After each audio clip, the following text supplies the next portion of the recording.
Welcome to the Boneyard with Steve Robertson. As always, I am your good friend and host, Steve Robertson, here on the magnificent Monday edition of the Yard. And what a Monday it is, because what a weekend it was.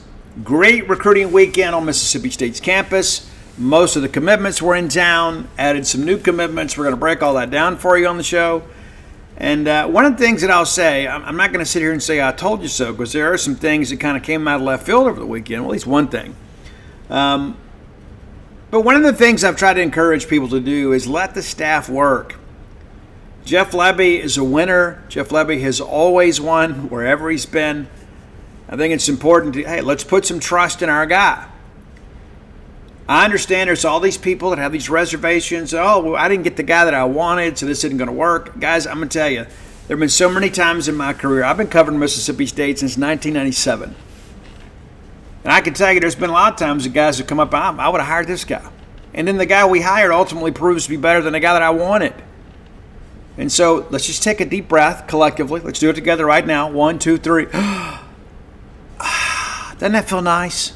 It does. Just take a deep breath, relax a little bit, let things play out. I would think this past weekend probably buoyed some enthusiasm with all of you. It should have. Right? It did. I understand there's some reservations. Listen, I get it. I understand. It's like, hey, all of a sudden, hey, it took us forever to hire a defensive coordinator. Well, Jeff Lebby got one of the guys that he wanted. My trust is in Jeff Lebby. And so you can't say how I'm excited about Lebby and then at the same time, too, say, well, he didn't know what he's doing with staffing. He's brought in a bunch of people that he knows, people that he's worked with before. And we got a lot of these guys work, but I would say, hey, as far as this deal goes this weekend, I think you got to be excited about that. I think you got to say, hey, this is a step in the right direction. Multiple steps in the right direction. Of course, another big weekend coming up. We'll talk about that later in the show. But yeah, let's thank our friends at Bulldog Burger Company. I had dinner there last night. Had the Mississippi barbecue burger with some onion rings. I know that's weird, but it's true. Had that Shipley's bread pudding for dessert with a scoop of ice cream. Had the Diet Coke with a lime. Had the spring rolls as appetizer. I am looking and feeling great today. Go by and check out Bulldog Burger Company next time you're in town. 3 great locations to serve you. University Drive in Star Vegas, Gloucester Street there in Tupelo, Lake Harbor Drive in the Ridge and Flowwood area. Guys, I'm just going to tell you this. When we get ready to go out to eat, more times than not, despite the many options we have in Starkville, and despite the great options we have with the Eat With Us group, more times than not, we're headed to Bulldog Burger Company. Love it. I couldn't decide last night between the Bryant and the Mississippi barbecue burger, so I let my waiter, my server, Ian Robertson, my youngest son, decide for me. And it was fabulous. It always is. I'm always satisfied when I go in there and put my feet under their table. So whether you're looking out for a night out with family or a night out with friends, Bulldog Burger Company can accommodate you and give you an incredible dining experience. Be sure and go by, check them out. Cure what ails you, right? And again, have those spring rolls. They'll make you and everybody around you better looking. So if you see me today and I'm glowing a little bit, you know why. All right, let's break down the commitments and kind of how it all came to be. So we got some news Friday night that Blake Shapen from Baylor was committing to Mississippi State. We're able to get him on the phone rather quickly, thanks to our sources that help us tremendously, that don't work at Auburn. But anyway, Blake Shapen comes in, and Blake was hurt some this year, missed 3 games with an MCL issue, and then missed a game with a concussion. In his career, 5,574 yards, 36 touchdowns. This past year, despite being banged up a little bit and Baylor having a difficult season, he was, 61.7% completion percentage, 2,188 yards, 13 touchdowns against just 3 interceptions. One of the better years of his career. And again, he was banged up. Also, is a guy that can hold you accountable, is a runner, not a guy that you're going to dial up a ton of stuff for, but he's rushed for 6 touchdowns in his career. Has had long runs of 25 yards or more in all 3 of his seasons at Baylor. Spoke to Blake extensively on Friday night. Blake said, hey, Jeff Lebby He's got a proven offense. I've watched it up close, and he goes, when I was at Baylor and we're preparing to play Oklahoma, you're preparing for other opponents, and you go through what they do offensively, and you begin to realize these guys are doing some things on another level. So he has a working knowledge of Jeff Lebby and this offense, and he wants to be part of it. Do I think he's the only portal quarterback? Well, I think if it turns out that he is, we're okay. But I also know that we're still out there. We still got hooks in the water, and we'll see. And then the better guy will win it out. But, listen, we needed a guy that could really challenge defenses vertically. I believe Shapen can do that. We needed a guy that had the mobility to extend plays. And if you go look at some of the stuff they ran at Baylor, and there's probably some videos out there, 15, 20 minutes worth of clips, and you can see he is a very mobile quarterback, even though he's not truly a dual threat. Guy can evade pressure in the pocket and tuck and go when he needs to, but also, too, can get outside and extend plays. Sometimes kind of an undesigned quarterback rollout. He gets flushed and he can buy time out there because he is athletic. So that was big news. And, of course, Dillon Gabriel announces he's going to Oregon. It's pretty clear that our people had an idea that was about to happen. Dillon was supposed to visit Mississippi State today and then agrees to commit to Oregon. Some people in the national media had that pegged from the beginning. And it works out. Certainly, if Dillon Gabriel shows up, it makes Mississippi State a much better team from day one, right? But I also understand the allure of being able to go play in a potential playoff team. I got 1 year left. I want to go do this. Not to mention the tons of NIL dollars that are available to some of those players. But Shapen is now a Bulldog, and so let's embrace him and kind of get behind him. He will be a January enrollment guy and come be a part of all of this.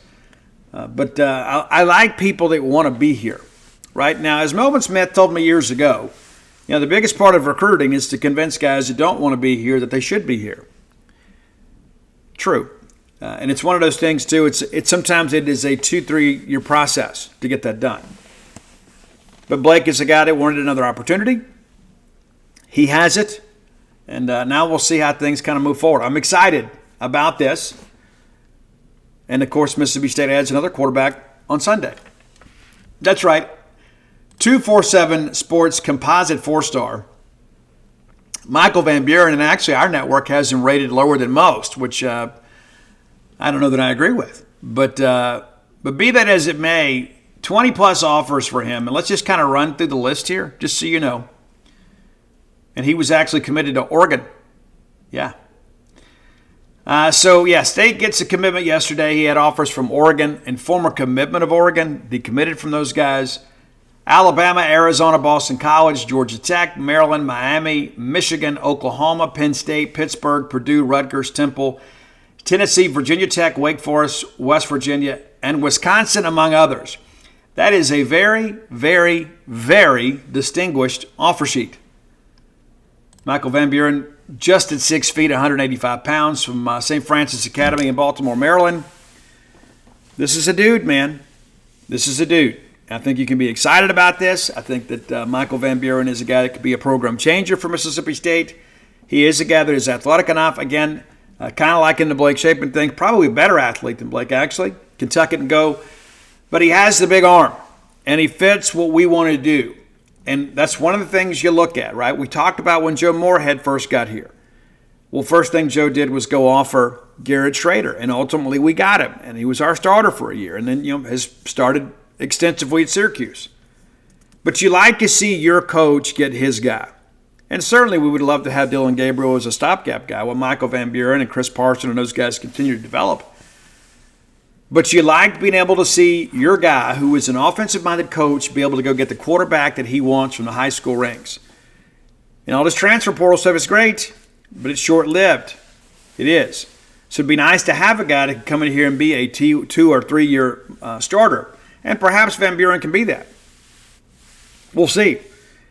I'm sure the best chance is to redshirt him this year. Let Chris Parson be the backup. We'll see how things go. Depends on who all we sign, right? But this last week, a lot of people were like, well, I don't understand the Josh Flowers thing. Listen, I love Josh Flowers. Now, Josh Flowers is pretty raw when it comes to the passing mechanics, but he's a great athlete. He's a great young man. But he's not a great fit for the new offense. He was a great fit for Kevin Barbay's offense. because he needed to have that RPO option in his game. He's not a guy that's going to be able to line up in the shotgun and just survey the field and play pitch and catch all day. That's not who he is. That's not to say that he's better or worse. The bottom line is he just wasn't a great fit for us since we made the coaching change. We wish Josh the best, and I hate it, man. That's the difficult part of this business is you get down here at the end, the kid's already bought the T-shirt, been to all the ball games, helped you recruit, and then you've got a coaching change, and there's some things that change philosophically, and they find themselves on the outside looking in. But Mississippi State has upgraded here as a passer and upgraded as a fit. I'm excited about it. You should be as well. I think it's one of those things you look at and you just think to yourself, did this really just happen? Yes, it did. Yes, it did. And Michael Van Buren told me yesterday that he is working hard to go ahead and help put this class together. Michael Van Buren, I put a note out yesterday about who we're kind of on the commitment watch for yesterday. And most of that came through, but I was told that Van Buren may wait and announce on signing day that ESPN wanted him to wait and do it then. But Michael Van Buren and his dad, his family said, you know what, hey, we want to help put this class together. We want Michael to be a drawing card to help Coach Lebby in Mississippi State say, hey, here's the quarterback. Here you go. And so that's what's happened now. So Michael, I think, as I said on Bo Bounds Show this morning, I think it says a lot about him as a person and about his commitment to Mississippi State. That he was a guy that's like, hey, yeah, I could have my national moment on ESPN. I could do that. I could wait and do it on signing day. And it'd be great for me. But it may not be as great for Mississippi State. He said, but Steve, you get some national publicity. That's true, and we're going to get some of that anyway. But my point being is that Michael Van Buren needed to be public. Michael Van Buren needed to be a drawing card for Mississippi State and Jeff Lebby. And it was Michael Van Buren that said, you know, hey, I wanted to go ahead and make my decision and get it out there publicly because I'm recruiting these guys to come join me at Mississippi State. And so you go and do that public. It's like, hey, I'm not just talking about it, I am about it. So let's go ahead and push this thing out here and get it done. It's pretty exciting stuff. So big commitment for Jeff Lebby. And really the highlight of the weekend, and there were a lot of things to be excited about. The first commitment of the day was San Francisco McGee. No big surprise there. You know, he was a guy that was expected to flip to Mississippi State.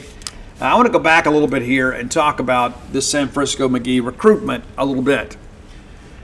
So San Francisco was a guy from the outset. Once I verified his size, I was like, you know, we need to have this kid. And interestingly enough, Mississippi State's 247 network has him rated as an 87, which is a little bit higher than the composite. My hope is that he will have the opportunity to look good this week in practice and maybe get another point or two on his ranking. And I'll be down there on Wednesday. We'll record that Wednesday show Tuesday night before I head down to Hattiesburg. But Frisco was a guy from the outset that was a guy that Mississippi State and Chad Bumpus targeted. And after he came to camp, Big Dog Camp, he was absolutely electric in camp. And you're like, you know, we got to have this guy. We got to have this guy. We went from thinking, hey, this guy would be a pretty good player for us, thinking, you know what, we need to have him. He asked some people close to him to push him up there to Ole Miss to go on an unofficial visit, and then all of a sudden he announces for Ole Miss. Guys, that commitment was as tenuous as anything as you've ever seen.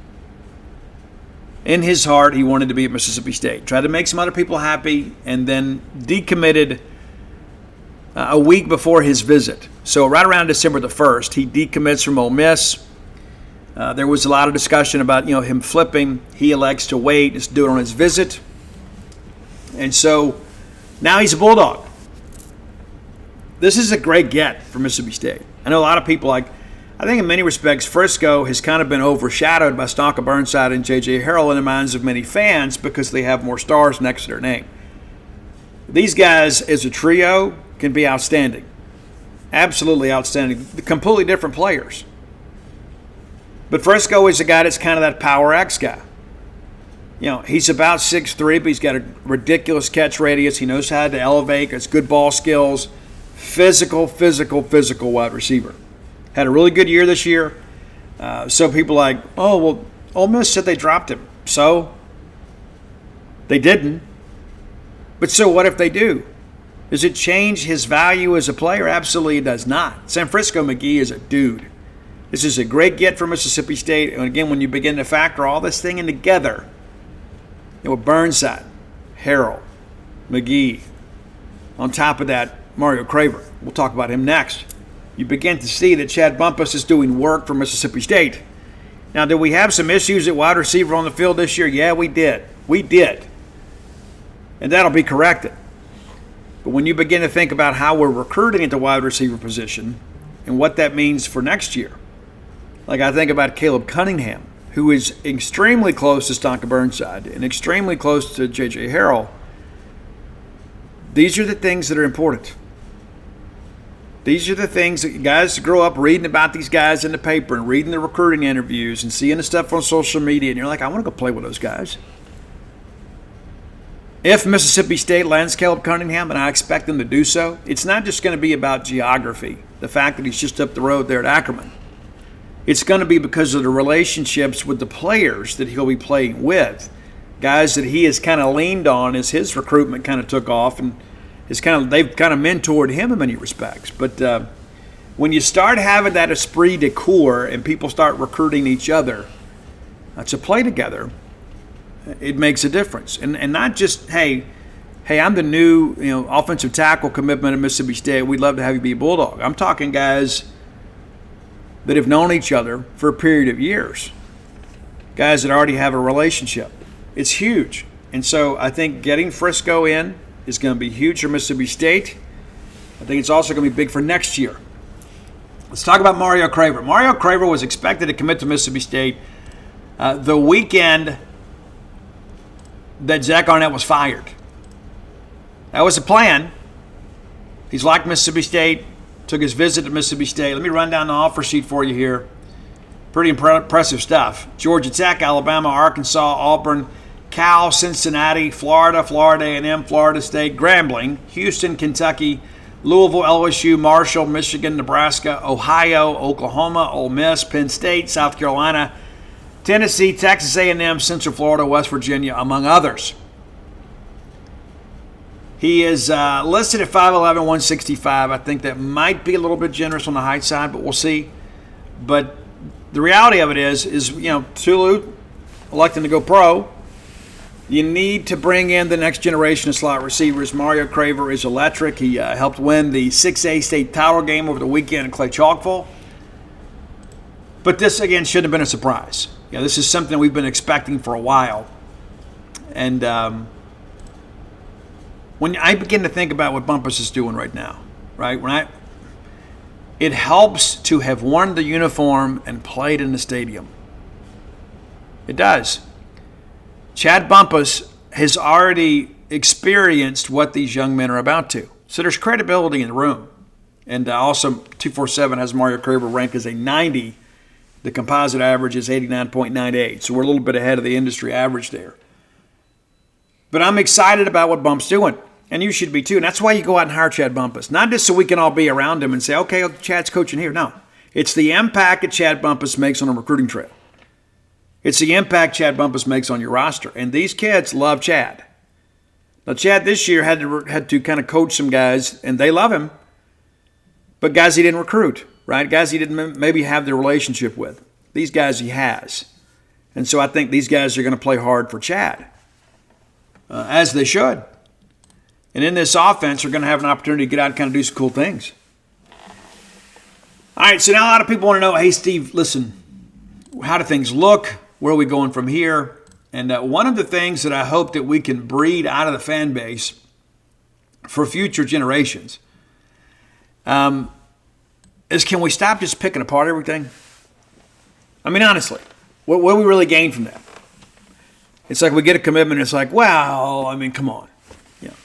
It's like we never expect State to do well. I do. I want State to do well, and I think State's done well. And some would say, but yeah, you were excited about this guy. Sometimes I am, sometimes I'm wrong. I just don't understand what getting negative gets us. And it's just like as soon as Blake Shapen commits, some people automatically are negative. We just got a Power 5 quarterback to come in here. And many of you have been so incredibly cruel to Will Rogers and called him a G5 guy, or possibly even a D2 guy, And now all of a sudden we go get a guy that played Power 5 quarterback, a guy that's played in the Big 12, kind of a score'em league out there. And we can't figure out how we're going to react to that. I would say let's just be positive and optimistic. I'm not necessarily a trust the coaches guy, right? I'm not the guy, well, just if the coaches want them, it's good enough for me. No, because I've seen our coaches over the years take some really, really bad prospects that we shouldn't have taken. I could run down some linebackers and defensive backs that we've taken over the years that shouldn't have been recruited, much less offered and committed.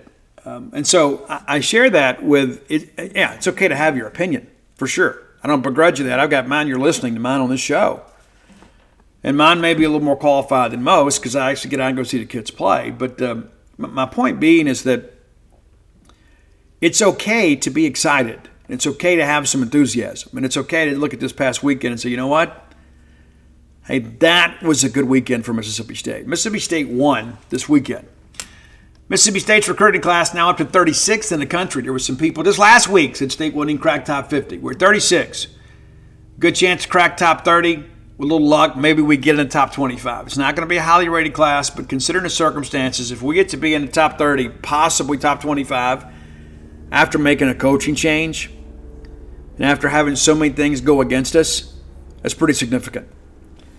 That includes the fact that we parted ways with Tyler Carter out of Vicksburg. And really like that young man, really do. And wish him the best. He was always a bit of a developmental prospect. And he still is. And he was the guy that was going to have to work really hard. Tyler Carter was to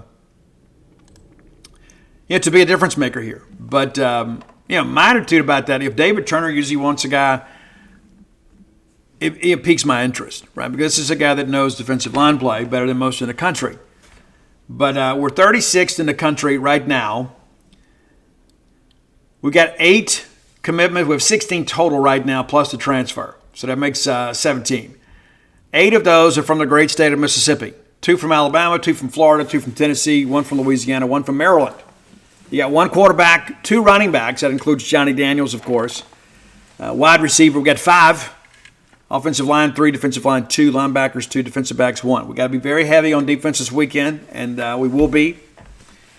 A lot of people want to know about Daniel Hill. Now, Daniel Hill, I think State is in the game there. And for much of his recruitment, I was told no chance. No chance at all. But we get him to visit. His family comes with him. And now State's in the mix. Now, I think he's going to make Alabama tell him no. I think that's probably a fair assessment. Last report is Alabama wanted him as a linebacker. I think that he's talented enough to play SEC linebacker or running back. Mississippi State is recruiting him as a running back. And I'm told that he'd really like to have the ball in his hands. I think Daniel Hill could be a dude on offense. I do. And there were so many people in the beginning of his recruiting process that, you know what, Steve, there's no point in even interviewing that kid. He's out. He's not going to be going to Mississippi State. He reaches his top 6 and State gets it. Is that a courtesy mention? I don't know. But I know that Daniel Hill is a guy that grew up cheering for Mississippi State in many respects. And now all of a sudden we're in the mix. J.J. Harrell made mention yesterday of that great picture of Michael Van Buren and Stanka and Craver and others. Those 6 standing out there on the Davis Wade Scott Field turf. He said, hey, we're going to go 6 for 6. And if you found out when you saw that picture, we're expecting JJ, right? And then you get Frisco and you're expected to get Stanka back. You add Michael Van Buren, you add Mario Craver, and you're able to get Daniel Hill. And, of course, Burnside's going to announce at the All-Star game in January. And a few days later, Daniel Hill will do the same at his All-American game. And you start thinking about the national publicity this class could get. And, of course, by that time, the hay's in the barn, right? Because those guys are going to sign in December more times than not and then just announce in January. But that gives you some juice, and not just for February. And I don't know what'll still be available in February. I don't know how many roster spots we'll have available at that point. You never know what the portal's going to look like between now and then. But I know that Mississippi State needs some juice. And I know that signing a top 30 or potentially top 25 class after a coaching change could do that, especially when some of those guys are going to announce on a national platform. That's an important thing to consider. And it's happened a couple times before, but it's a rarity for us. It really is. But I think that also, we talk about 2025 recruiting, all of a sudden, every high school junior in the country is watching these games thinking, man, I want to play in that game. Oh, well, they're picking Mississippi State. Maybe I need to think about Mississippi State. And I think it also reinforces the belief for people like Caleb Cunningham and people like that and Kamario Taylor that, hey, Mississippi State's the way to go. It's important. Guys want to play with winning players. They don't just necessarily want to play with their friends. They want to play with people they respect and people that they know that can help them win games. But it's going to be interesting. Now, we interviewed just about all the visitors yesterday. I think we missed on a couple. Justin Ball from Vanderbilt being one. Ethan Miner and I have texted a little bit. I hope to catch up with him today. But here's the deal. We're going to try to knock these out pretty quick, and we're going to turn the page and get ready for this weekend's visitors. And so I'm going to talk about that a little bit later in the show. But the visit list you see today, I think it's got 8 names on it. I probably got to take Keaton Thomas off. He committed to Baylor over the weekend. I'm waiting to hear back from him to see if he still plans to follow through with the visit. I don't expect it, but until we hear from them, we don't make a move, right? And so I share that with you because the visit list will change. This is the last visit weekend prior to the December signing period open up. Now, Jaquan Bolden was supposed to visit this weekend. We discussed that on Friday. He's going to be here on Wednesday. So we hope to catch up with him after his visit is over and have the opportunity to see what he's going to do. He's a guy that from the very beginning I thought would end up at Mississippi State. Auburn then gets involved. Arkansas gets involved. Now Cody Kennedy, who was the offensive line coach at Arkansas, is now at Mississippi State. Bolden's a native of Canton, Mississippi, that said he grew up cheering for the Bulldogs. So we're still relatively optimistic there, and that's a big, big, big prospect too. You get him in, that's a guy too that can come in right away, and that would excite some people too to get him in. And then we'll have some visitors later in the week. Of course, those kids from East Mississippi are playing in Little Rock on Wednesday, and so they'll hustle back, get rested up, and get ready for a great weekend at Starkville.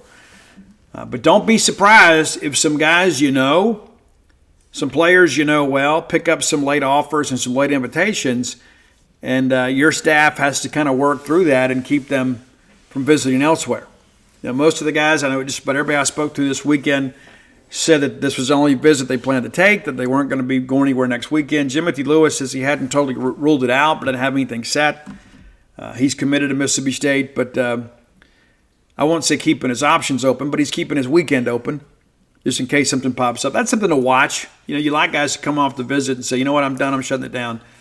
Jimothy said he's going to do right by Mississippi State, but he has not eliminated the possibility of taking a visit. And some of those kids just say those kinds of things just because they want, like to take a trip. Doesn't mean their commitment's in jeopardy, but the thing that I've always learned about that is that you're kind of playing with fire. When committed guys go visit elsewhere, it's typically not something that is productive for you. Kind of like, do you want your girlfriend dating? Yeah. Well, she's committed to me and we're engaged. However, she went out with a friend. Yeah, you say he's just a friend. You say it. It's true. Yeah, man, so those are the things you think about. And well, it's a relationship. I get it. I'm just trying to use that, metaphor to kind of explain. You can't fully feel locked in if you feel like they're still shopping. You say, well, I think everything is on track, and ultimately a lot of these kids don't take visits anyway. But they're, now that it's unlimited visits, you'd think there'd be a lot more kids taking visits, but here we are, up against the December calendar with all these all-star games, and there are a lot of guys out there that might want to visit State and Ole Miss both that won't get to do so because all those kids that are in the Mississippi-Alabama All-Star game are playing that game Saturday. So that's important to understand. But that's your commitment update, your recruiting update, and then we'll forecast some things a little bit later in the show. But very, very, very good weekend for Mississippi State and Jeff Lebby. All right, let's see here. Top 10 list. Let's do that. Blair Chandler is my friend, your friend. He's our collective friend in the mortgage industry. Let me give you Blair's number right now. It's 601-500-2344. 601-500-2344. Visit his website, closewithblair.com. That's C-L-O-S-E with Blair, B-L-A-I-R.com. We have had several Boneyard listeners that have used Blair for their mortgage needs and have come away extremely satisfied. Not that you'd be surprised. 22 years of experience in the industry, back-to-back-to-back years. Top 1% close ratio in the country. He's a closer. Blair Chandler has the best chance to get you from the application process to the closing table. It's done it all and seen it all. Listen, you can trust your mortgage to a lot of people. I would suggest you not do that. Something this important, you need to ensure that you are in a situation where you are getting the best service possible, which is too important of a decision. So stick with the winners. Stick with Blair Chandler at closewithblair.com. All right, today's top 10 list may hurt the young ears of Blair Chandler. Maybe, yeah.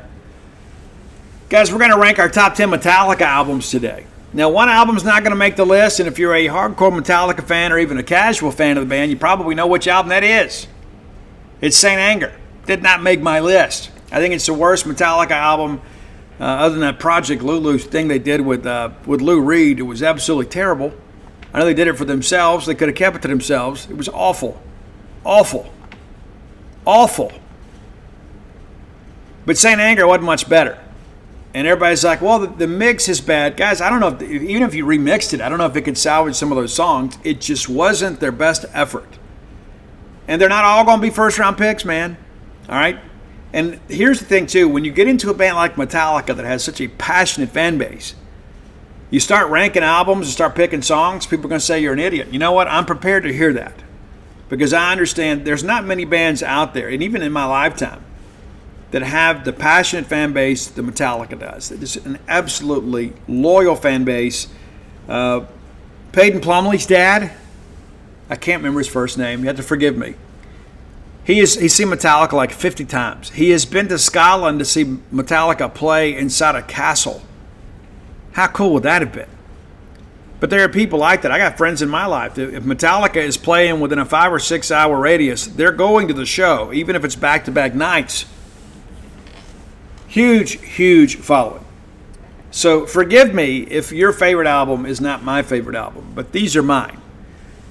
Number 10, and I know that people are going to say, I can't believe that's number 10. It's Hardwired to Self-Destruct. And again, Metallica kind of got back to being Metallica these last couple of albums. You know, of course, if you've watched Some Kind of Monster, you see the band nearly fell apart. Jason Newsted, of course, leaves, and they had to hire Robert Trujillo to be the bass player, who's been phenomenal. But when you're ranking Metallica albums, there's going to be some albums that have to be on the back end of our list. And so Hardwired to Self-Destruct is number 10. And we're going to go with the song Atlas Rise for our list today. Number 9, the brand new one.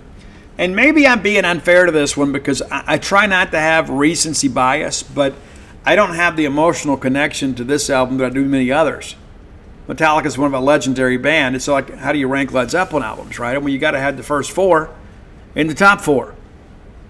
But 72 Seasons, If Darkness Had a Sun is your track. I like the fact that a new generation has a new album of Metallica music. I like the album. I think it is better than Hardwired to Self-Destruct. But I'd like to listen to a little bit more of it. I may feel differently. I might even push it up a couple spots on my personal list. Number 8, it's Reload, which was kind of like they had some carryover from the Load album, and they just said, you know what, hey, let's not let this material go to waste. We'll record some more tracks. One of the probably biggest tracks of the last 20 years from Metallica. Great song called Fuel. Give me fuel, give me fire, give me that which I desire. Boom. Number 8, Reload, Fuel. Number 7, we're going to go with Load. I absolutely love this album. I know a lot of people don't. I really like it. You say, but Steve, it's number 7. Yeah, because the quality of everything in front of it is just elite. But we're going to go with King Nothing. Where's your crown, King Nothing? Number 7 on today's list. Now, number 6, Death Magnetic. I absolutely loved this album when it first came out. I still do. And a lot of people when it first came out, they just turned their nose up at it and said, oh, no. Guys, they got back to playing these 6 and 7 minute songs. It was back to being real Metallica. It wasn't being MTV or social media Metallica. I thought it was a step back in the right direction. And I think one of the reasons that Hardwired and 72 Seasons are done so well commercially is because of the pathway kind of recarved by Death Magnetic. I could pick a handful of songs here and be happy about it, but I'm going to go with All Nightmare Long. That's my song from Death Magnetic. And of course, there's The Day That Never Comes, which is phenomenal. It was a tough decision for me on this album. It really was. But All Nightmare Long, number 6 on my list. All right, now we get into the good stuff, right? We get into the top 5 here, and this is where the arguments are going to come. And I know as soon as I say this, there are going to be people who say, Steve, you're crazy. That's okay. But number 5 for me is Kill 'Em All. It is. It's the debut record. It is great. It's raw. It was on Metal Force. It wasn't produced exceptionally well. The remaster version's much better. Dave Mustaine, of course, was a huge part of the band at the time. His alcoholism led to him being pushed out. Of course, he was replaced with Kirk Hammett from Exodus. But I thought the album, Metallica hadn't truly found their sound yet. But now that you know them, when you go back and listen to it, you can hear in those early tracks kind of the direction they were going. Over the course of my lifetime, I've had different favorite songs on this album. But the one that I covered with one of my bands was Seek and Destroy. I could still pull that off. Seek and Destroy from Kill 'Em All is your number 5 track. And it's so funny. People are like, every teenager in America has played that song on their guitar. Like, hey, do you know Seek and Destroy? Yeah, when I was 16. Yeah. Number 4, and again, some people are going to get their feelings hurt here, and that's okay. We can all love each other and disagree. But it's a self-titled Black Album. Yeah, it's number 4 for me. And I'll be honest with you, and maybe one of the reasons I don't like this one as much as some of the others is this is when all the whole sellout stuff started, right? People are like, oh, they're doing all these videos and things like that. They said they'd never do that stuff. And Metallica got a bigger audience because of MTV. And they toured, I think, for 3 years on this album. And all of a sudden, we had like the fringe rock fans kind of come in. And you want that for the band. But I think there's some people in the Metallica fan base who was like, no, this is mine. And so I think it was a very difficult time for the Metallica fan base. But I'm always about adding members. But I thought the album itself kind of strayed a little bit away from who Metallica really was. I thought, to be honest with you, I thought it was written kind of commercially. It's true. That's how I feel. You may feel differently. But I'm going to go with Sad But True from the Black Album. Many of you would say, Steve, you got to go Enter Sandman. I think it's overplayed. I love it. But we're going to go with Sad But True. Number 3. Now, I think that most of my hardcore Metallica fans will agree with my top 3. I think the French fans may disagree with how I've ranked the whole list. But I think the true Metallica fans will say, you know what, Steve got those right. May not agree with the songs, but I agree with the order of albums. Number 3, and believe it or not, it was the first Metallica album that I bought on cassette. And then I went back and bought the back catalog. One of my friends, Jason Dawsey, who was now a very esteemed collegiate professor, he looks like a guy from the Addams Family. And not in the way that I do, right? It's true. But all that I understood, I want to make sure that everybody understands this. And Justice for All is my real major introduction. I used to borrow Jason's stuff. But I bought my own one, and it's Harvester of Sorrow for me. Could have gone Blackened, could have gone One, but I went with my favorite, Harvester of Sorrow. Number 2. It's a big one. It's one of those iconic records of all time. It's Ride the Lightning. And you guys know it. If you've been to a Mississippi State game, you know the song. It's For Whom the Bell Tolls. Number 2 on your list. Number 1 for me, though. And I'm so glad to see this song get new life thanks to Stranger Things. It's my favorite Metallica album, and the favorite song on that album, it's Master of Puppets and Master of Puppets. And as soon as that came out, and Eddie's up there playing Master of Puppets in the Upside Down, Ani texted me and said, you know what the number one song in America is going to be on Monday? It's going to be Master of Puppets. It's time to make America rock again. So I was happy to see it. So that's how I see it. Master of Puppets, I think, is a masterpiece. I think it's Kirk Hammett's best work. I really think that Kirk Hammett is probably the unsung hero in this band. A lot of people go to Lars and they go to James because they have these big personalities. Kirk is a much more subdued guy, but he is an absolute maestro on the guitar. And I think that there are a lot of people that look at him and don't fully appreciate his contributions. But I think Master of Puppets is one of the highlights of his career. That's my top 10. You got ideas for the top 10 list, reach out, let me know.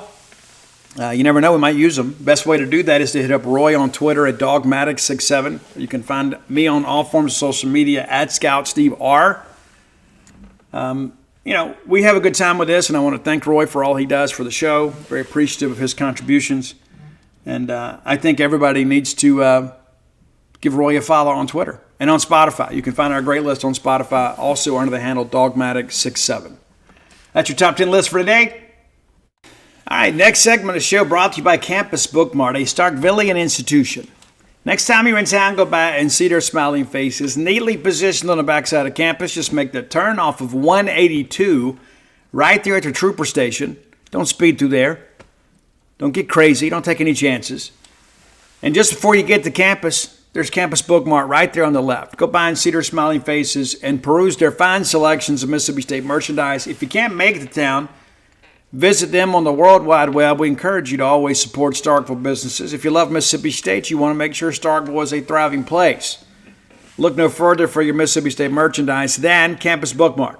CampusBookmart.net, and by being a loyal Boneyard listener, we'll give you a phrase that pays. It's BSR, which stands for Beautiful Steve Roberts and gets you free shipping on all orders over $75.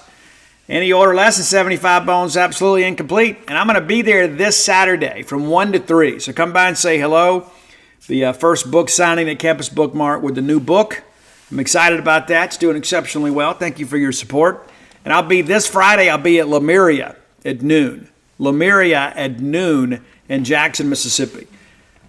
Friday, Jackson, Saturday, Campus Bookmart. Come take part in all that. Let's talk a little basketball. How excited were you Saturday?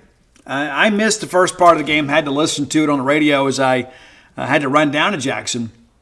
Got home in time to watch the second half. Guys, I love an angry Mississippi State team.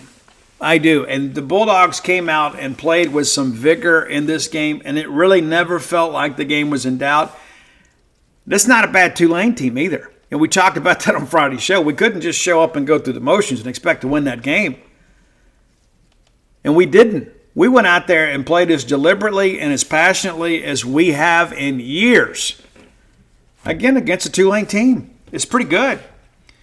Bulldogs 62-34 leaders at the break. Nuts, man. Absolutely nuts. And State wins the second half despite the fact that we coasted a little bit, 44-42. Final score of 106-76. It's brutal, man. It's brutal. Absolutely brutal.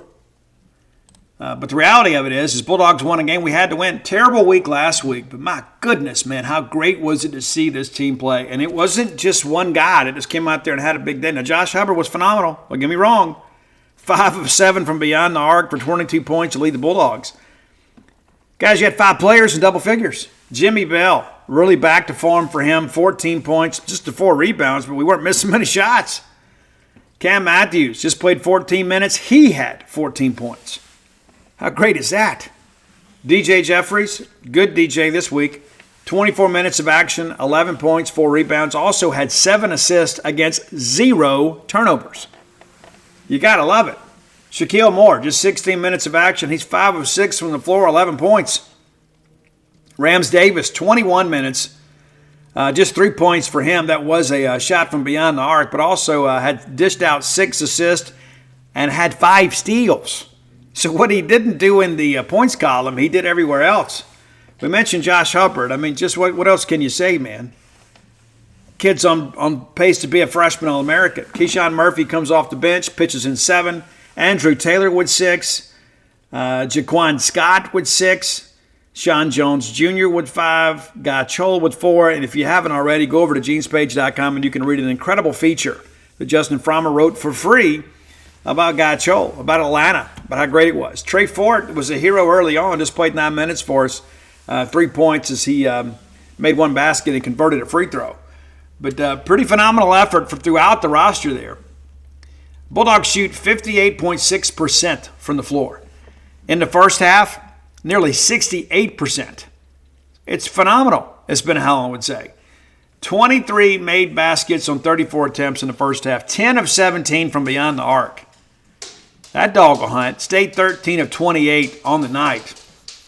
Got to get a little bit better at the free throw line. It's 11 of 18, but you can't pick apart the game here. 56 points in the paint, 22 off turnovers, 18 second chance points, 16 on the break, and 53 off the bench. Tulane just didn't know what hit them. It was absolutely amazing to see what a great job.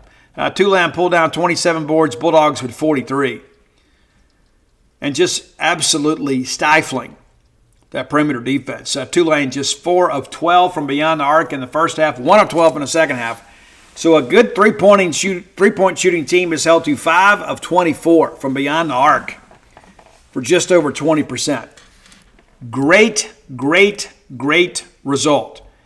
And now all of a sudden we feel like we're back on track. And we didn't expect to lose to Southern by any stretch of the imagination, but we did. You can't go back and fix that. All you can do is move forward, and it's clear that Chris Jans got their attention in practice this week. Players came out with a lot more focus. A tremendous effort. Bulldogs back in action this Wednesday night, also back in Humphrey Coliseum. That is a 6:30 tip against Murray State. We'll talk a little bit about that game on Wednesday's show. But the Racers rolling back into town. Remind you, too, Sunday, December the 17th, we're having the Magnolia Madness game in Tupelo. It's Christmas break here. Kids are gone. Finals are over. We've already had fall graduation. But if you hadn't done so, buy some tickets for this game, even if you don't plan to attend. There are some very inexpensive tickets, and the profits of this game go to the Mississippi State NIL Collective, the Bulldog Initiative. That's this Sunday, and we're in it too. We're helping to sponsor the game. I'm not going to be able to attend, but nevertheless, we want to support Mississippi State's efforts, and so we're not just out here advocating for you to do so. We're doing so as well. And so we are a sponsor of this game, but it's not really about us getting visibility. It's about doing the right thing for Mississippi State basketball. So we want you to be a part of that, and even if you can't attend the game, it'd be great if you could buy tickets and then donate them to a local charity. But we want this to be a big event, whether it's heavily attended or not. We'd like to sell out all these tickets, and you can order tickets through Ticketmaster. You can transfer them electronically. We encourage you to be a part of that as Bulldogs get ready to wrap up non-conference schedule here pretty soon. And that's one of the final games, I guess, that's away from Starkville. We'll go to Rutgers, too, for the Gotham Classic. But good non-conference results so far, despite last week's showing. But it was good to see the Bulldogs come out with some urgency. And really, I like it when we're angry. I do. I like angry teams. I don't want them to be emotional, but I want teams to come out there and be very deliberate in what they want to do. Now, the ladies will look to snap their 2-game losing streak this evening at Humphrey Coliseum. It's going to be a 6:30 tip against Kennesaw State.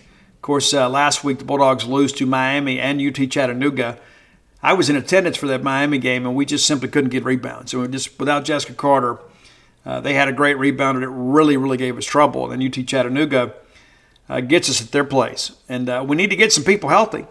And hopefully you can make it out for the game.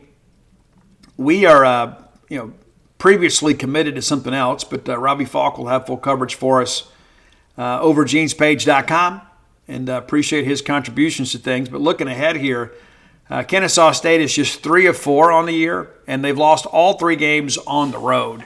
That includes a trip to Vanderbilt where they got beat 98-51. They beat Life. What an accomplishment that is. They beat Life by 17 points. I don't know that any of us can say we beat Life. Congratulations, Kennesaw State. They lose at Georgia State 62-52 and get drilled at Georgia Tech 77-38. They bounce back with a win over the Owls of Florida Atlantic 57-43. and then lose at home to UT Chattanooga. Now, how about that? 49-43. They drill Coastal Georgia 82-25, and now they'll head to Humphrey Coliseum this evening. If you were in attendance at the Kennesaw State Convocation Center over the weekend, you got a Gold Rush t-shirt. Yeah, how about that? Not sure you're going to get any free gifts tonight. We need the Bulldogs to win, get back on the winning side of things. Haven't heard about Sam Purcell's availability.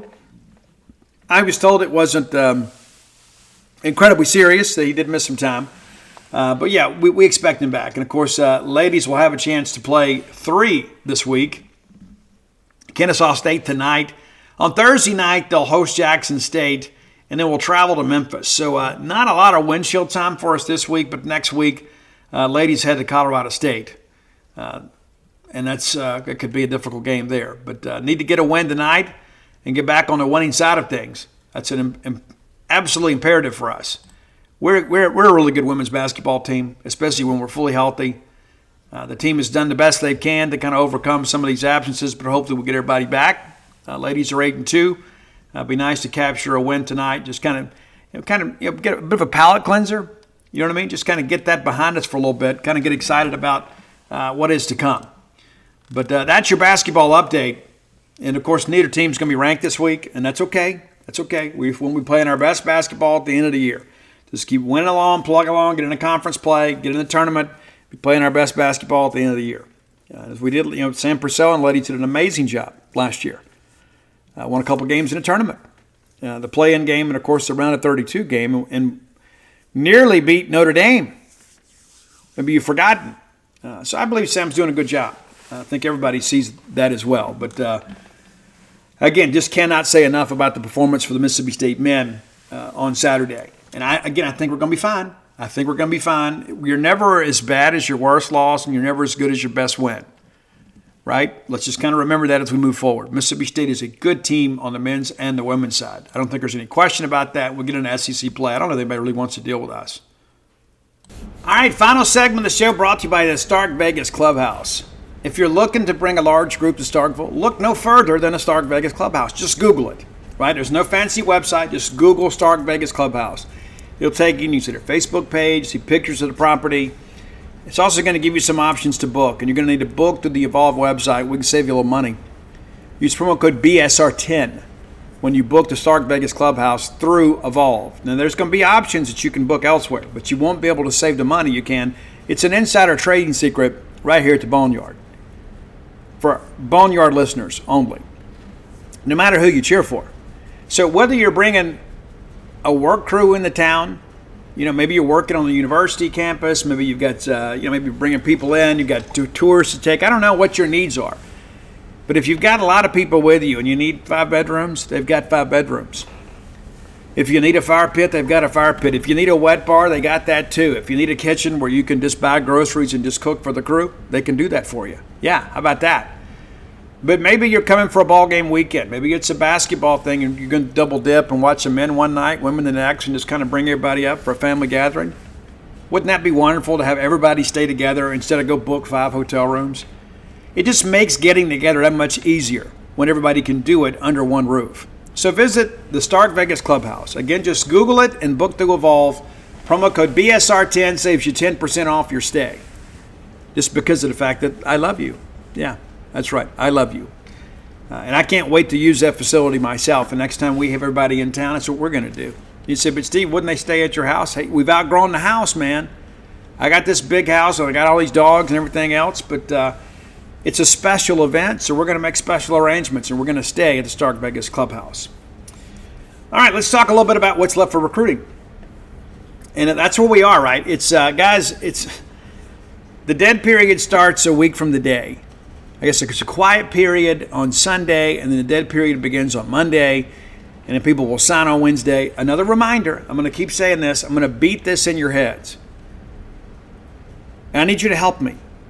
Out in the Facebook groups, the social media world, I can't be the lone voice in the wilderness, right? Transfer players do not sign a national letter of intent.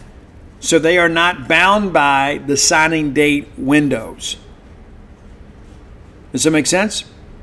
Because what's going to happen is next Wednesday, when we announce our signing class, people are going like, hey, but where are all the transfers? Well, they don't sign. They'll be announced when they enroll, but they don't sign. And the university can't announce them until they're officially enrolled, or at least cleared for classes, paid their fees, all that kind of stuff. But that's what's going to happen, inevitably. Now, the good thing is we still have about a month with transfers, and we have some transfers on campus this week. Got some midweek visits going on. Kendrick Bingley-Jones from North Carolina, a guy that David Turner recruited when he was in Florida, is on campus today. And so we hope to catch up with him in the next day or two once his visit is over and break down, what he's talking about. Jaquan Bolden, as I mentioned earlier, will be here on Wednesday. And don't rule out some other midweek visitors. Now, Bolden, of course, because he is a junior college prospect, will have the ability to sign next week. But there's going to be a ton of things out there when it comes to these transfer stuff because people are going to panic because they know our needs. And so I need you to help me with that, to educate people. And we're not being arrogant about it. I'm just saying people get frustrated. It's like even just past weekend, I go out there and I post the commitment story of Michael Van Buren, which is huge news. Huge. And one of the first responses I get is, well, yeah, what about defensive linemen out of the portal? Can we not just celebrate the fact that we got a 4-star quarterback? Right? And so people are laser focused on this issue because they understand we're going to need, especially some guys in the secondary, the defensive line, to put together a functional defense next year. Everybody knows it. We all see it. But let's make sure we all understand that, hey, no matter what happens between now and Wednesday, we got room and we got effort that's being made to ensure that we have the players necessary for us to put together a good team. We think the offense is going to be really good, right? Got to find some offensive linemen. So I just say that because, and I'm going to repeat it every show, and no matter how many times we repeat it, post on the message boards, talk about it in the Facebook groups, on Twitter, Instagram, Snap, Signal, whatever mode of operations you use for your social media traffic, there's going to be that one guy out there that, and there's a bunch of them. There's only one guy that posts, but there's a bunch of them out there that have the same line of thinking. They're going to think, hey, we went on and signed all these junior college guys and high school guys, but where are the transfers? Well, that's coming. Everybody just relax. Can everybody calm down, please? Please. Now, let's take a look here. We talked about some of the visitors from the weekend. Let's kind of look ahead here. We have several. They're going to be making the trip. And again, this list, is fluid. And I share that with you because just like even last week, we tipped off that Kyle McCord may come. And then ultimately he didn't. And so I always try to confirm with the visitors themselves that they're coming. Because we get tips all the time. This guy's coming, this guy's coming. Then all of a sudden you get a hold of them and it's like, well, yeah, I was going to go there, but I got an opportunity to go here. Or Mississippi State fills a spot. There are things that happen. And so we're going to do our best to keep you updated. It's going to be another pretty big list here as we get into it. As I mentioned, Bingley Jones is on campus, should be arriving right around now if he's not already. And Jaquan Bolden comes in on Wednesday. But so as it stands right now, these are the ones we've confirmed. We've got maybe a handful others that we've got some messages out and some calls in. And hopefully we'll be able to interview some of these guys to preview the visit. But Jaden Lewis from Anniston, Alabama, a former Auburn commitment, set to visit Mississippi State, was offered by Matt Barnes just last night. They had a pre-existing relationship from Barnes' time at Memphis. Now, Jaden, of course, was committed to Auburn until October. He elected to back off of that decision. Still wants to play in the Southeastern Conference. He is going to kind of go through the bit of a imposition to visit Mississippi State. He's going to actually, the current plan, and it may change, is, on Friday they don't do a lot at the Mississippi-Alabama All-Star stuff. So the plan is going to come up, leave Hattiesburg, after his responsibilities are done there, come spend some time at Mississippi State, go back, play the game, and then go back to Starkville to finish out the visit. You don't think that kid's interested? Absolutely incredible. So we'll see, how things work out with him. But you got to feel like, State's in a pretty good position with him.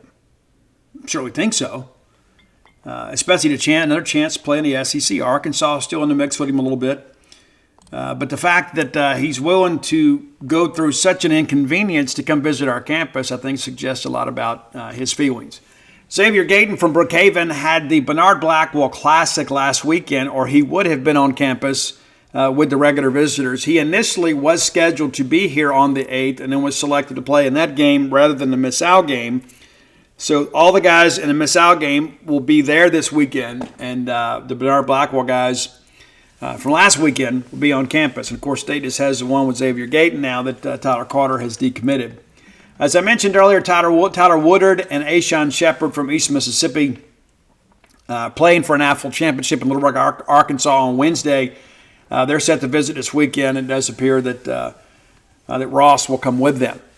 So we'll see. And Johnny Daniels from Colin said here to be this weekend. And Samir Camacho, a guy that John Cooper, one of the first calls that he made was to offer Samir Camacho, and I think in many respects he is going to prove to be the replacement for Kassan Shepard from Germantown, Tennessee, who recently decommitted. You can call that whatever you want. But as I mentioned, Marcus Ross was a guy that from East Mississippi that'll be later this week too. Keaton Thomas is a guy that committed to Baylor, but still may visit Mississippi State. I've been in contact with him today. I'll post that in the bones a little bit later. But he is a guy, too, that we're expecting some big things from. And we'll see. This is if you were going to create a linebacker, this is what he would look like. 6'2", 230, ultra-productive guy. And there have been some big ones come out of Northeast Mississippi Community College in Booneville. There have been. There's absolutely no question about that. That's a big aspect of all of this, is not just going out there and getting guys that are highly rated, but get guys that come in here and help us. And Keaton's not highly rated, but this is a Power 5 linebacker, and Dave Aranda obviously knows defense at Baylor. If he wants to come, I think you got to figure that thing out. San Diego State offensive lineman Cade Bennett, spoke to him last week. He's expected to be in town this week. It's another guy that's got connections with the staff. Another guy, because of his line coach who had relationships with our guys. Now all of a sudden, he's interested in visiting Mississippi State. He wants a chance to compete on a Power 5 level.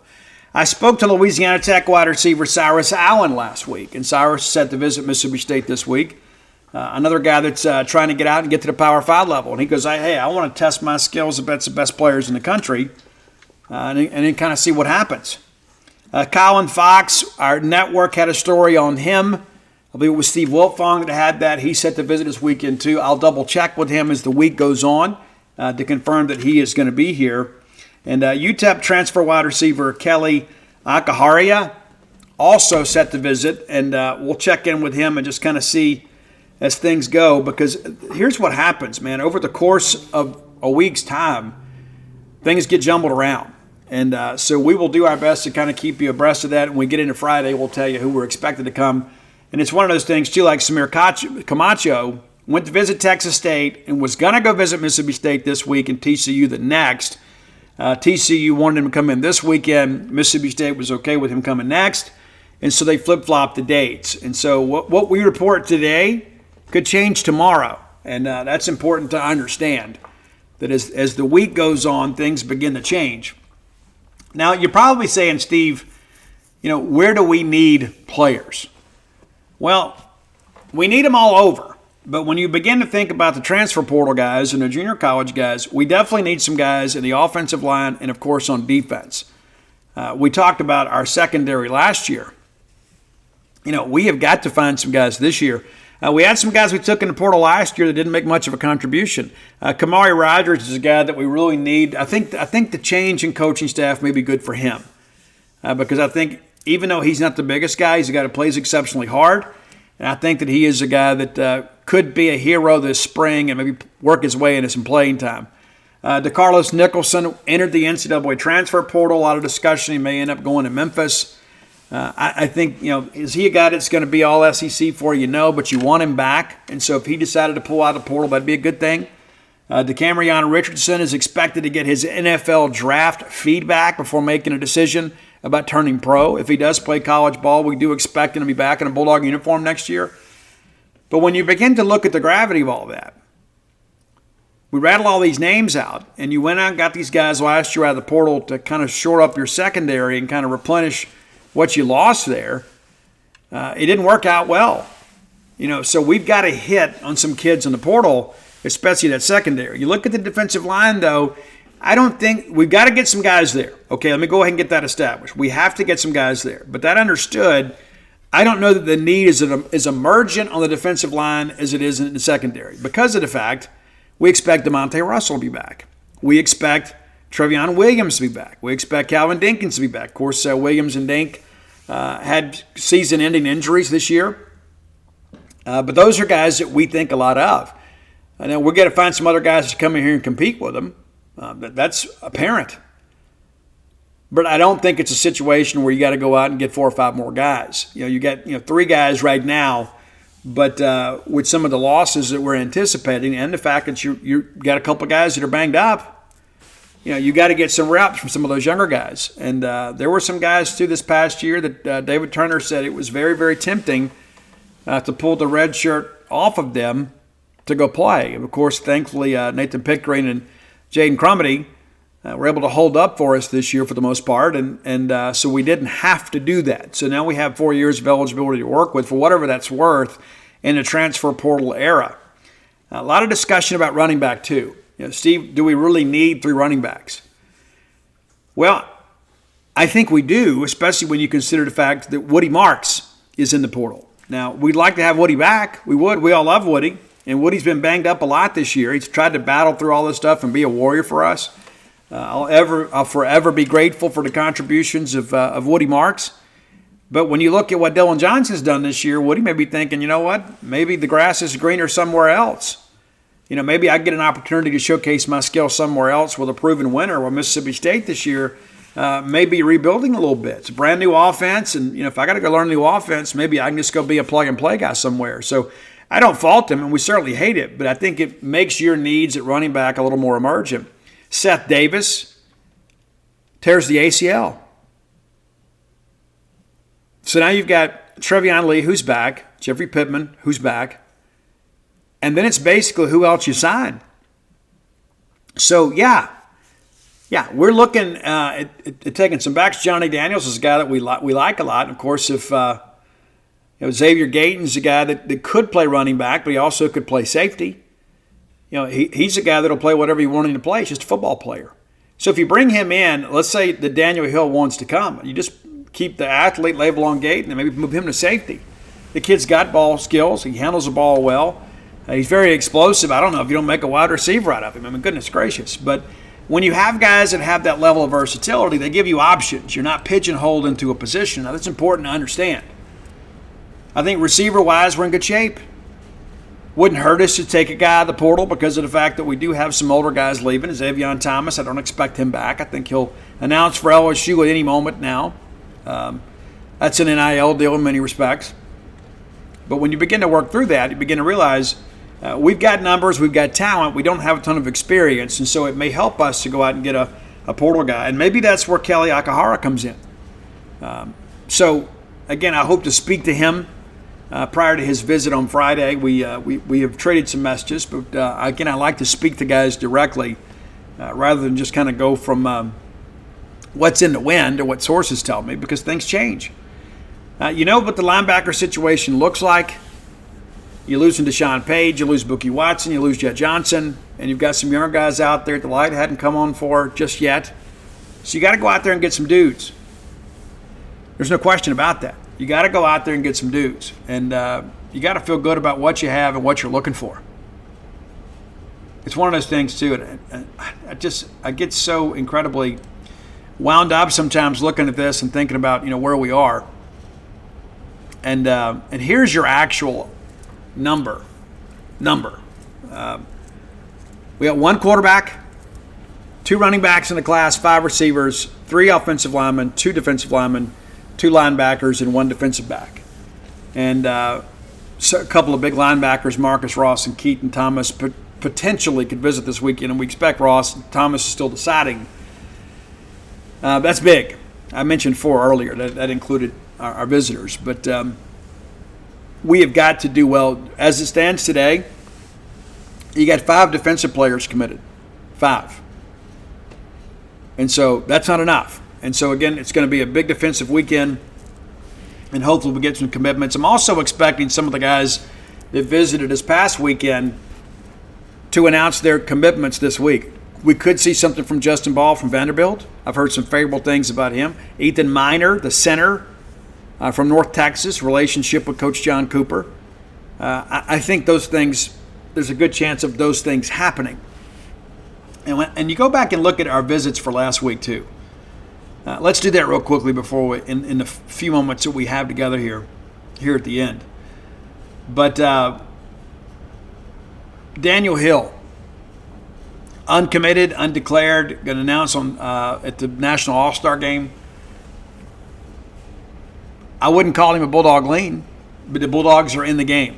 Michael Van Buren, of course, commits. J.J. Harrell, long-time commitment. Braylon Burnside, former commitment. We do expect him to re-announce for Mississippi State. Terrence Hibbler, of course, visited this weekend. We hadn't had a chance to talk to him yet, working on that. But Terrence about to leave for the All-American game out in San Antonio.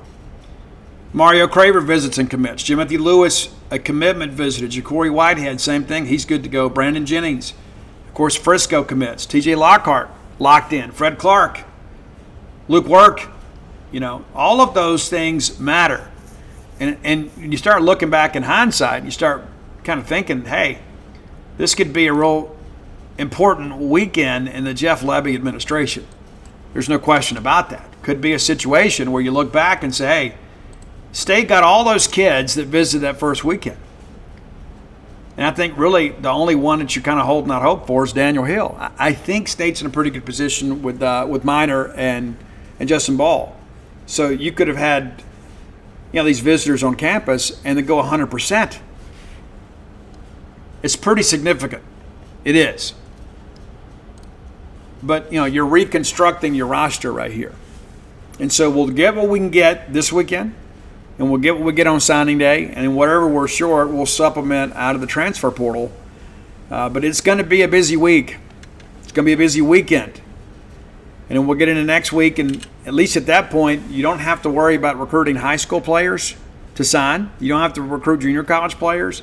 You can kind of shift your focus a little bit and really prioritize these transfers where you're deficient in your own roster. That's a huge part of this. Huge part of this. Jeff Lebby, I think, has a great offensive mind. We got to give him some tools to play with, right? We got to go out and get some guys. And, of course, he's responsible for that. And so far, I think he's done a good job. But this weekend, defensively, we have got to turn and burn this weekend. There's no ifs, ands, or buts about it. Again, some very talented junior college players coming in. And some other guys, too, in the transfer portal that we're going to be courting. And so you're going to see new offers pop up. The transfer players, a tremendous amount here in the next week or so. But again, be patient because they have until the drop ad date in January. So that thing can go for a long, long time. And we'll do our best to cover it, keep you abreast of everything that's going on. It's an important aspect of things that you understand if things change. All right, if you hadn't done so, you can go to whenthebottomfalls.com. And the new book, which is doing exceptionally well, thank you very much, When the Bottom Falls, it's basically a memoir, right? It's about my journey to addiction and then out of it, and then how I've been able to maintain sobriety now for 32 years in one day. I wrote a little bit about that yesterday on social media and, of course, on our message board. Really just to inspire other people because your good friend and host wasn't always the best of people and didn't always make the best of decisions. But it's so interesting, too, that I don't think people fully appreciate. There are some people that are willing to give up on you. They say, oh, that guy's never going to make it, and that's up to you. It truly is. It truly is. And this past weekend, I took some signed copies over to Tupelo and down to Jackson because sometimes I got to do it all, right? And it's a busy weekend always, but whether the Bulldogs are playing or not, there's always something going on. I don't get a lot of rest and relaxation this time of year.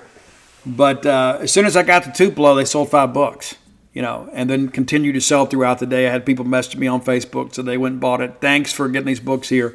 Ordinarily, somebody else handles that, but I just happen to have a couple of cases with me, so we're able to accommodate them. Lemuria wanted a couple of cases. We took them one, and then had people messaging me left and right about, am I still there to sign their books? Well, I signed all those copies, and again, I'll be back this Friday at noon at Lemuria Books there in Jackson, so kind of plan for that. But I share all that in the last few minutes we have here together before I go. I talk a lot about being in recovery, and I think sometimes it annoys people. And that's okay, because it's not for you. If you're annoyed by it, then you're not the intended target audience. But I have been absolutely overwhelmed here in the last 24 hours. Some people that have hit me up and just said, hey, I think I may have a problem, or I think my wife has a problem, or my kid has a problem.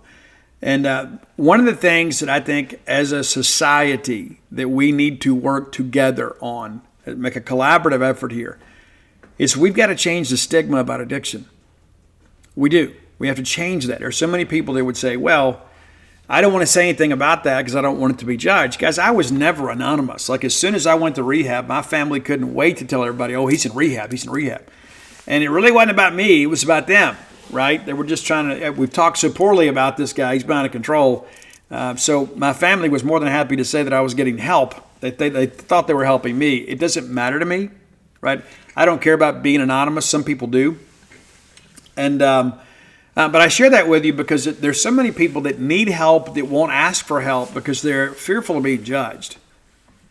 It's the truth. And I was a guy, man, I was content to lay there in a bed and die of a heart attack before I would admit I was a drug addict.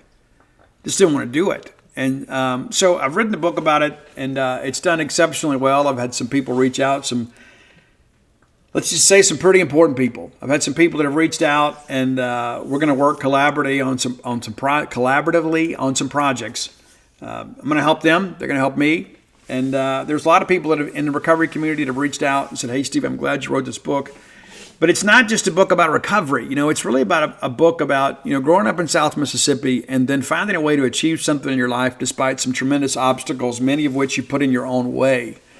And so I wrote this in hopes of helping other people. That's really what it's about. And I can't begin to tell you and how grateful I am to be 32 years and a day clean and sober. It's one of those things you begin to think about, well, how did you get here? And it's as simple as the fact that I just started doing the right things and stacking up good days. And I did that for a long time, and now here we are 32 years and a day. And I don't need you to message me and tell me how proud of me you are, even though I love that stuff. I don't need that. I'm going to be okay, right? Because I didn't get sober for you or for my parents or for anybody else. I got clean and sober for me because I felt I was worth the trouble. And when I was in the depths of addiction, I didn't think anybody loved me. I didn't think anybody cared about me. I didn't care about myself. And one of the things that I've learned about anything in life, but mainly with recovery, is that how do you save somebody that doesn't fear anything? And that's where I was. I wasn't scared of anything. And I wrote in the book, I was not scared to die. I was scared to live. Because I didn't know that I could do all this stuff, right? I didn't know that I was capable, I may have had the intelligence, but I didn't know that I had the commitment or the conviction to do these kinds of things. And maybe that's where you are. And maybe you're not even a person that's in addiction. Maybe you're just a person that says, you know what, I've always been one that's scared to try.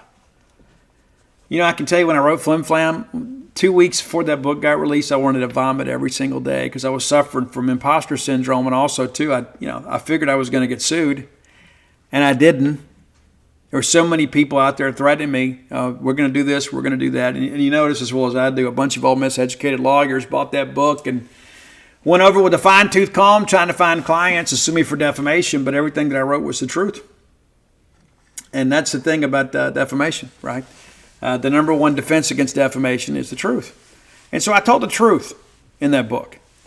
And, some people kept saying, oh, you're going to be added to this, and these people are going to sue you, and it never happened. It never happened. And a lot of it, I go back to the fact that I was kind of out of my lane a little bit, talking about a story people didn't want told.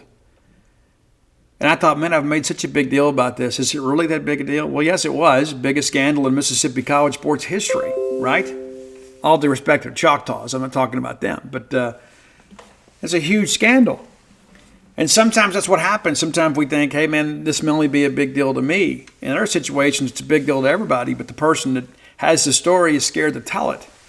And there was so many people over the years, I found out, well, this hey, there's this furniture store, there's this business, or there's that business, or they're involved with something illegal recruiting, and they're doing this and doing that.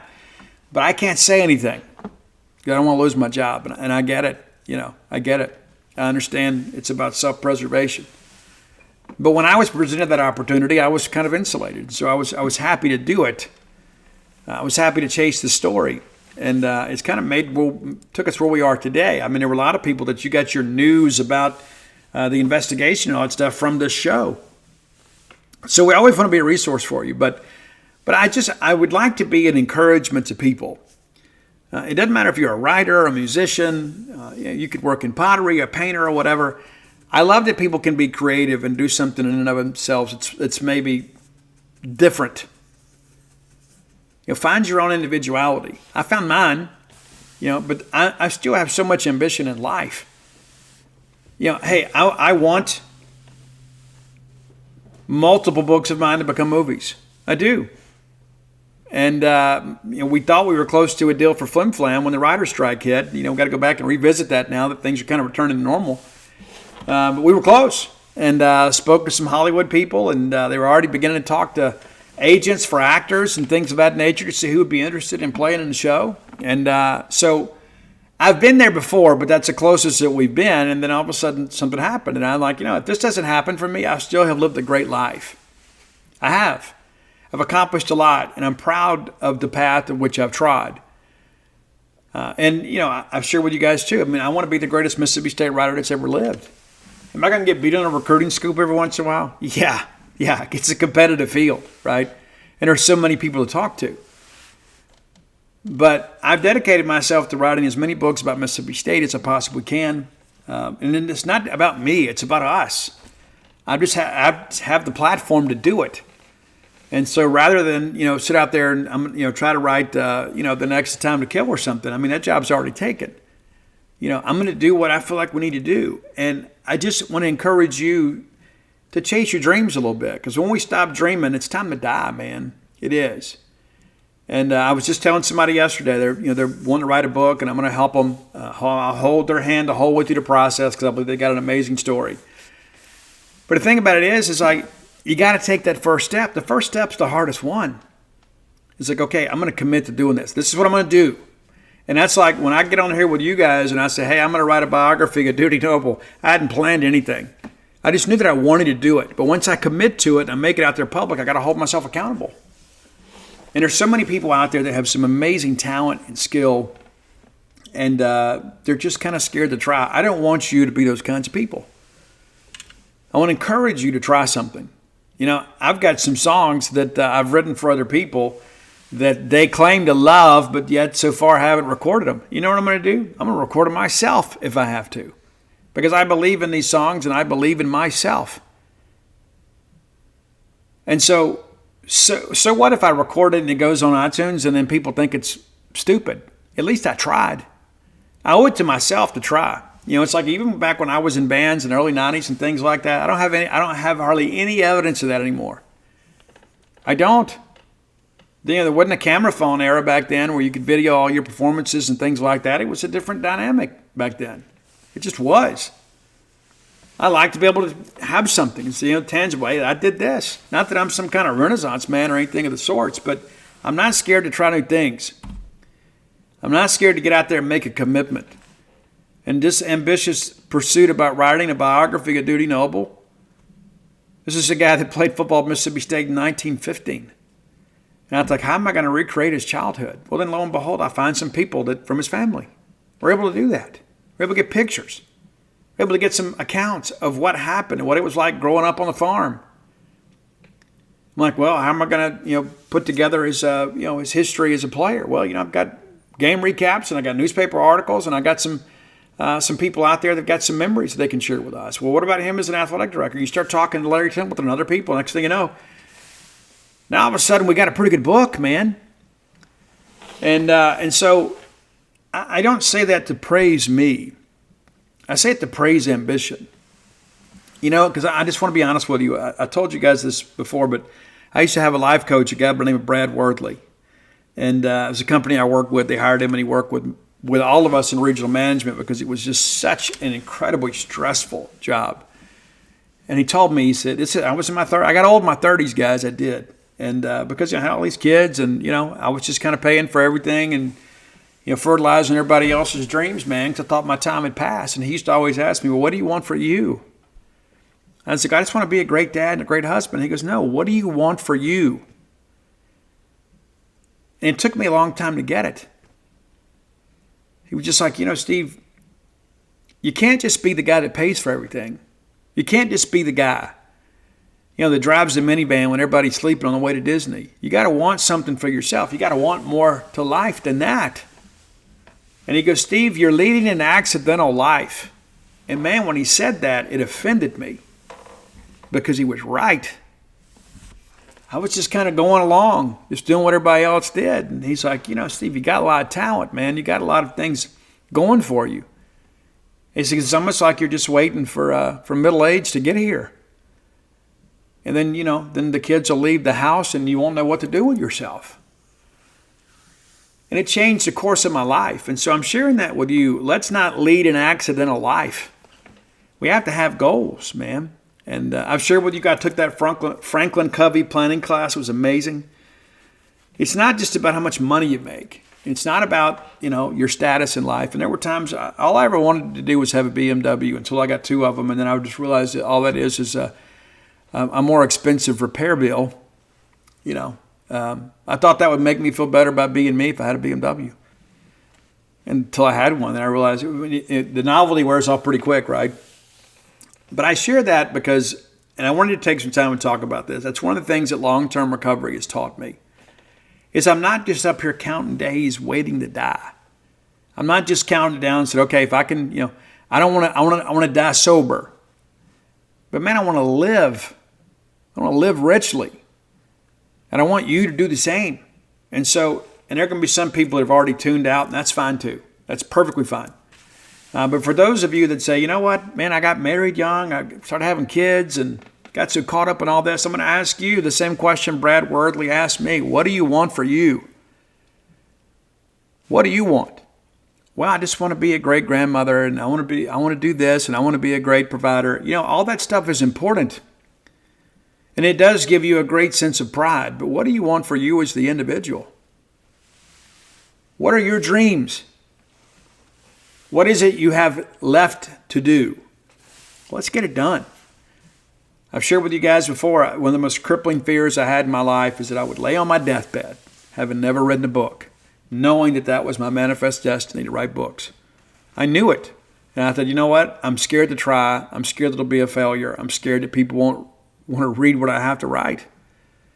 And so I'd rather have played it safe. And then one day I was like, I'm going to do this. And it changed my life. It made me a different person. It made me a better person. It made me a better writer. I can't begin to tell you what a great job Paul Brown has done bringing the better talents out of me. He's challenged me. He's done a great job for me. I'm completely indebted to that guy. He's made me a different person. And so you can take control of that too. And, I know that I'm sure that I'll get some message from somebody, hey, Steve, just stick to Mississippi State. You know what? Okay, fine. Most of the time I do. But occasionally we got to have these little fireside chats. And my hope is that maybe it inspires just one person. So you know what? You remember we used to paint, or we used to do this, or we used to get out and do this, work in the yard or whatever, and we used to do some things for us and take pride in what we have. We're going to start doing that again. Start scheduling some time for yourself. Start scheduling some time to do something creative. It's amazing. It is. And again, it'll change you as a person. Don't be scared to try something new, because the person you become may prove to be better than the person you are today. Let's get out of here. Until next time, let's all live our lives in a way we make more friends than enemies, and people can see a difference in the way we live.